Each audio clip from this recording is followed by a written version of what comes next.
Creta, Creta electric. अब Hyundai ने Creta को लॉन्च कर दिया है जो इनकी ईवी है। और अगर मैं इसके प्राइस रेंज की बात करूं तो ये 19,12,000 से शुरू होती है और 24,86,000 तक इसका प्राइस वेरी करता है। और इसका जो डायरेक्ट कंपटीशन है वो मारुति की पहली ईवी गाड़ी जो कि ई विटारा है, जो मारुति ने अभी ऑटो एक्सपो में शो की थी। तो डायरेक्ट कंपटीशन इस गाड़ी इन दोनों गाड़ियों का आपस में होगा। और अभी एक्सपेक्टेड प्राइस तो कुछ ग्रैंड विटारा का पता नहीं है, लेकिन लगभग इसी के आसपास होगा।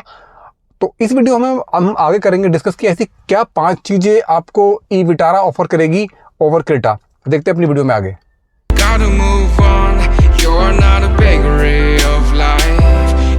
तो अब जो मैक्सिमम जो कार कंपनियां हैं वो ईवी गाड़ियों की तरफ बढ़ रही है और मारुति ही एक कंपनी ऐसी रह गई थी। अगर मैं बात करूँ टाटा, महिंद्रा, हुंडई सभी ने अपनी ईवी गाड़ियाँ लॉन्च कर दी थी, तो मारुति ही एक ऐसी कंपनी रह गई थी जिसने अपनी गाड़ी लॉन्च नहीं की थी, कोई ईवी गाड़ी लॉन्च नहीं की थी। और वो शुरुआत कर रहे हैं ई विटारा के साथ, जो कि आने वाले 1-2 महीने में एक्सपेक्टेड लॉन्च हो जाएगी।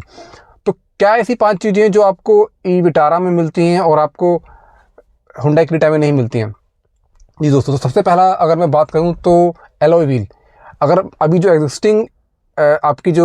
एग्जिस्टिंग जो क्रेटा आ रही है जो ईवी वाली है, उसमें आपको 17 इंच की एलॉय व्हील मिल रहे हैं। और वहीं जो गाड़ी मैंने ऑटो एक्सपो में देखी थी ई विटारा, उसमें अप्रॉक्सीमेटली आपको 18 इंच के, तो 18 इंच के टायर आपको मिलेंगे ई विटारा में, वहीं आपको क्रेटा में मिल रहे 17 इंच के। तो पहला तो डिफरेंस ये हो गया। अगर मैं अगले डिफरेंस की बात करता हूँ तो अगला डिफरेंस है साउंड सिस्टम। जी दोस्तों, साउंड सिस्टम। अभी जो एग्जिस्टिंग आपकी जो क्रेटा आती है उसमें आपको जो सेटअप मिलता है इंफोटेनमेंट सिस्टम का, वो जो उसका सिस्टम है उसमें आपको 8 स्पीकर मिलते हैं बोस के, राइट। वहीं आपको जो आने वाली ई विटारा है उसमें आपको 10 स्पीकर का सेटअप मिलेगा पूरा का पूरा। तो दूसरा डिफरेंस तो ये हो गया। अब ज़्यादा स्पीकर होने से दोस्तों होता क्या है कि गाड़ी के अंदर जो म्यूज़िक का जो है ना, म्यूज़िक का जो क्लैरिटी होती है और जो बेस होता है बहुत ज़्यादा बेहतरीन होता है।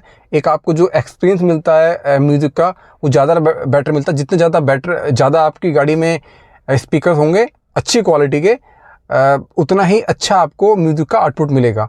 ऑल्दो भी ऐसा कुछ मारुति की तरफ से ये नहीं बताया गया कि कौन से कंपनी के वो स्पीकर्स ला के देंगे। जैसे हुंडई में तो ऑलरेडी बोस के आते हैं जो कि टॉप नॉच स्पीकर्स होते हैं।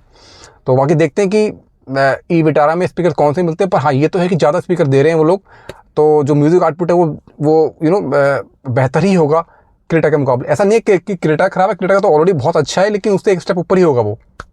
अब जो अगला डिफरेंस है वो है फ्रंट सीट्स का।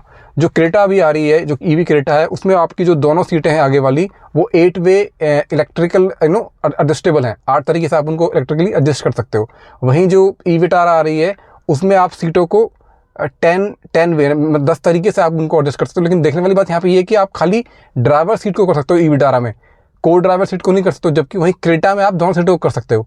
तो ये एक डिफरेंस ये आ जाएगा आपको, मतलब ई विटारा में एक डिफरेंस ये मिल जाएगा ओवर क्रेटा। तो अगर अगले डिफरेंस की बात करूँ मैं, तो अगला डिफरेंस है एयर बैग। दोस्तों एयर बैग जो क्रेटा के अंदर आपको मिल रहे हैं वो 6 एयर बैग मिल रहे हैं स्टैंडर्ड, और अडास तो उसमें आता है लेवल 2। अगर मैं ई विटारा की बात करूं तो आपको उसमें 7 एयर बैग, जी 1 एयर बैग उसमें आपको एक्स्ट्रा मिल रहा है ओवर क्रेटा। तो 7 एयर बैग उसमें स्टैंडर्ड हैं। और मारुति की पहली गाड़ी है जो कि अडास लेवल 2 के साथ आपको मिलेगी। तो मारुति ने इस बारी सिक्योरिटी का या फिर सेफ्टी का बहुत ज़्यादा ध्यान रखा होगा अपनी गाड़ी में। जो भी उनकी गाड़ियाँ अब आ रही हैं, इवन जो अपनी वो पुरानी गाड़ियाँ हैं, चाहे वो सिलेरियो लगा लीजिए, स्विफ्ट लगा लीजिए, अब वो 6 एयर बैग धीरे धीरे सब में स्टैंडर्ड करते जा रहे हैं। तो अगर हम बात करें क्लेम रेंज और बैटरी पैक की, तो ई विटारा में आपको जो बैटरी पैक मिल रहा है, 2 बैटरी पैक मिलता है आपको ई विटारा में। एक मिलता है आपको 49 kWh बैटरी मिलती है, दूसरी बैटरी आपको मिलती है 61 kWh। और दोनों ही बैटरी में जो उन्होंने क्लेम रेंज है वो 500 किलोमीटर की क्लेम रेंज उन्होंने जो मारुति ने बताई है। कुछ ऐसा कंफर्म रेंज नहीं है, बट ओवर 500 किलोमीटर रेंज वो लोग बता रहे हैं जो क्लेम कर रहे हैं। अगर मैं क्रेटा की तरफ जाता हूँ तो क्रेटा में भी आपको 2 बैटरी पैक मिलते हैं, जो कि 42 kWh का है पहला बैटरी पैक, और दूसरा बैटरी पैक है आपका 51.4 kWh का। अगर क्लेम रेंज की बात करूं तो जो ये 42 kWh वाला जो बैटरी है ये आपको 390 किलोमीटर की क्लेम रेंज है हुंडई की तरफ से, और 51.4 kWh बैटरी का जो क्लेम रेंज है वो 473 किलोमीटर है। तो अगर मैं वैसे देखूं जो ये क्लेम रेंज बता रहे हैं तो उसमें तो जो आपकी ई विटारा है वो मुझे आगे निकलती हुई दिखाई दे रही है, क्योंकि दोनों ही बैटरी पैक के साथ वो लोग 500 प्लस किलोमीटर की रेंज क्लेम कर रहे हैं, जबकि जो उसकी हुंडई क्रेटा की जो मैक्सिमम रेंज है, उसका बड़ा वाला बैटरी पैक है 51.4 kWh वाली बैटरी का, उसमें वो करीब करीब 471 के आसपास की ही रेंज क्लेम कर रहे हैं। तो क्लेम रेंज में तो कहीं ना कहीं ई विटारा आगे निकलती दिखाई दे रही है।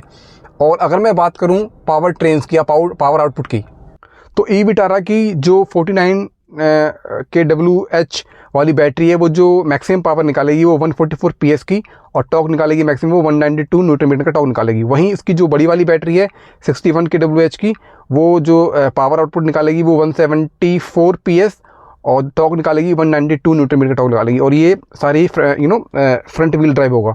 अगर क्रेटा की तरफ चलते हैं तो क्रेटा की जो छोटी वाली बैटरी है जो कि 42 kWh की है, वो आपको पावर निकाल के देगी 135 PS की, और टॉर्क निकालेगी 200 न्यूटन मीटर का। और अगर जो उसकी बड़ी वाली बैटरी है जो 51.4 kWh की है, वो जो पावर निकालेगी 171 PS और 200 न्यूटन मीटर का टॉर्क निकाल के देगी। तो अगर मैं पावर की बात करूं तो उसमें आपको ई विटारा थोड़ी सी आगे निकलती दिखाई देती है क्रेटा से।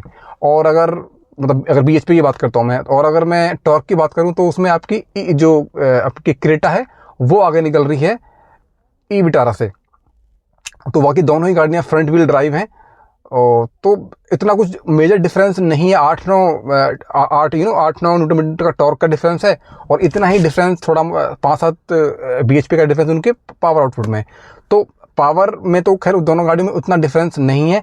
क्लेम थोड़ी सी ज़्यादा ई विटारा की होगी, क्योंकि मैंने जैसे पहले बोला कि मारुति की गाड़ियों की ये खासियत है कि वो एवरेज पे मेनली फोकस करते हैं, तो वो एवरेज रियल टाइम में आपको क्रेटा से बेहतर ही मिलेगी उसकी। तो दोस्तों यही थी आज की हमारी वीडियो, होप आपको पसंद आई होगी। आप कौन सी गाड़ी खरीदेंगे? आप एग्जिस्टिंग क्रेटा खरीदेंगे या आप ई विटारा का वेट करेंगे? प्लीज़ कमेंट में कमेंट करके मुझे बताएं कि आप कौन सी गाड़ी खरीदेंगे। Please subscribe my channel, like my video and bell icon को प्रेस कर लें, जिससे सबसे पहले आपको मेरी वीडियो का नोटिफिकेशन मिल जाएगा। Thank you very much.